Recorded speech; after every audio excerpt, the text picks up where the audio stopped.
नमस्कार, साथी गुरुकुल में मैं गौरीश आप सभी का एक बार फिर से स्वागत करता हूं। दोस्तों, हम लोग फिर से इस हफ्ते के छत्तीसगढ़ के मुख्य करंट अफेयर्स के साथ मौजूद हैं आपके सामने।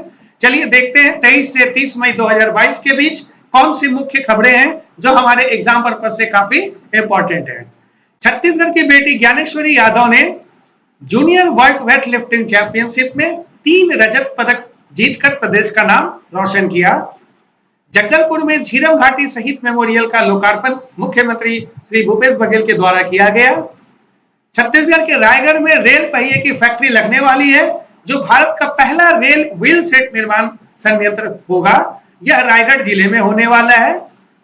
सरकार ने राष्ट्रीय उद्यान कांगेर घाटी के अंदर गांव में रहने वाले ग्रामीणों को सामुदायिक वन अधिकार प्रमाण पत्र सौंपा और 31 मई को विश्व तंबाकू निषेध दिवस मनाया गया। चलिए देखते हैं आगे। छत्तीसगढ़ की बेटी ज्ञानेश्वरी देवी, इन्होंने junior world weight lifting championship में 3 रजत पदक जीता है। दोस्तों, ग्रीस के हेराक्लियोन शहर में 1 से 10 मई तक junior world weight lifting championship का आयोजन किया गया था। तो ध्यान में रखेंगे कौन से शहर में, कौन से देश, ग्रीस के हेराक्लियोन शहर में आयोजित हुआ जूनियर वर्ल्ड वेटलिफ्टिंग चैंपियनशिप। और हमारे लिए बहुत गर्व की बात है कि छत्तीसगढ़ की ज्ञानेश्वरी ने 49 किलोग्राम वर्ग में स्नैच क्लीन एंड जर्क स्पर्धा में रजत पदक जीते, यानी कुल 3 रजत पदक इन्होंने जीता। मुख्यमंत्री भूपेश बघेल द्वारा सम्मानित करते हुए इन्हें 5 लाख रुपए की आर्थिक सहायता एवं छत्तीसगढ़ पुलिस में सहायक उप निरीक्षक यानी एएसआई के पद पर नियुक्ति देने की घोषणा की। राजनांदगांव की निवासी हैं ज्ञानेश्वरी यादव, यानी ज्ञानेश्वरी यादव कौन से जिले की हैं? राजनांदगांव। और इनके कोच हैं अजय लेवार, इनको भी 5 लाख रुपए की आर्थिक सहायता देने की घोषणा की गई। तो ग्रीस के शहर में वेट लिफ्टिंग चैंपियनशिप में ज्ञानेश्वरी देवी, जो कि राजनांदगांव की हैं, उन्होंने 3 रजत पदक जीता। सरकार द्वारा एएसआई पद देने की घोषणा की गई। अभी हाल ही में 25 मई को झीरम श्रद्धांजलि दिवस मनाने की घोषणा की गई थी। तो इसके आगे अभी जगदलपुर में झीरम घाटी शहीद मेमोरियल का उद्घाटन किया गया माननीय मुख्यमंत्री श्री भूपेश बघेल जी के द्वारा, जहां 32 शहीदों की याद में यह मेमोरियल बनाया गया है। शहीदों को याद करते हुए उन्हें भूपेश बघेल जी ने श्रद्धांजलि अर्पित की और लगभग 100 फीट का ऊंचा तिरंगा फहराया।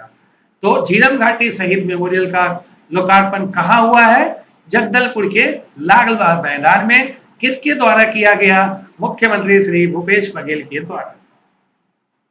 रायगढ़ में रेल पहिए की पहली फैक्ट्री लगने वाली है, जो भारत का पहला व्हील सेट निर्माण संयंत्र होगा और ये करने वाली है कंपनी का नाम है जिंदल स्टील एंड पावर। दोस्तों, देश में निजी क्षेत्र की यह पहली कंपनी जिंदल स्टील, जो विशेष रेलों का उत्पादन तो करती थी, अब वह पहियों का भी निर्माण करने वाली है। इसके लिए उन्होंने हंगरी के और GIFLO के साथ समझौता किया है। उन्होंने कहा कि रायगढ़ में भारत का यह पहला रेल व्हील सेट निर्माण संयंत्र होगा।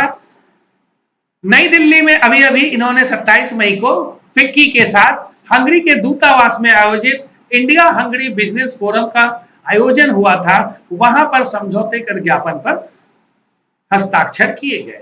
यानी किस देश के साथ मिलकर यह होने वाला है? तो हंगरी के साथ इंडिया हंगरी बिजनेस फोरम में समझौता साइन हुआ। व्हील सेट निर्माण संयंत्र, जहां पर पहियों का भी निर्माण किया जाएगा जिंदल स्टील एंड पावर के द्वारा रायगढ़ जिले में। सरकार ने राष्ट्रीय उद्यान कांगेर घाटी के अंदर गांव में रहने वाले ग्रामीणों को वन अधिकार प्रमाण पत्र सौंपे हैं। इसका उद्देश्य वनवासियों की आजीविका को मजबूत करना है। बस्तर जिले के कांगेर घाटी में, ठीक है, बस्तर के डीएम ने बताया कि उड़ीसा के बाद छत्तीसगढ़ देश का दूसरा राज्य बन गया जिसने इस तरह से वन संसाधन अधिकार प्रमाण पत्र सौंपा है। गोंड आदिवासी समुदाय के 29 घरों का एक गांव था गुड़िया पदार, जो पूर्ण गांव के रूप में मान्यता प्राप्त नहीं था, छोटा आकार और दूरदर्शिता दूर भी था। तो दोस्तों याद रखें, छत्तीसगढ़ का कौन सा वह गांव है? गुड़िया पधार, जिसे पहचान दी गई और वन संसाधन अधिकार प्रमाण पत्र सौंपा गया।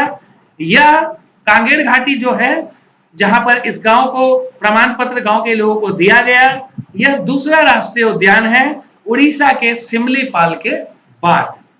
यह बहुत ही महत्वपूर्ण, ध्यान में रखें कि कौन से उद्यान के में रहने वाले, तो कांगेर घाटी,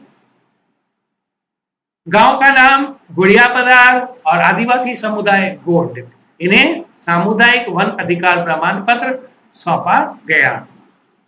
31 मई को विश्व तंबाकू निषेध दिवस। कुछ आंकड़े सामने आए दोस्तों, नेशनल फैमिली हेल्थ सर्वे की 5वीं रिपोर्ट, जिसमें बताया गया कि तंबाकू सेवन गांवों में कुछ ज्यादा होता है। महिलाओं की संख्या 19% तक पहुंच चुकी है, पुरुषों की संख्या 46% तक।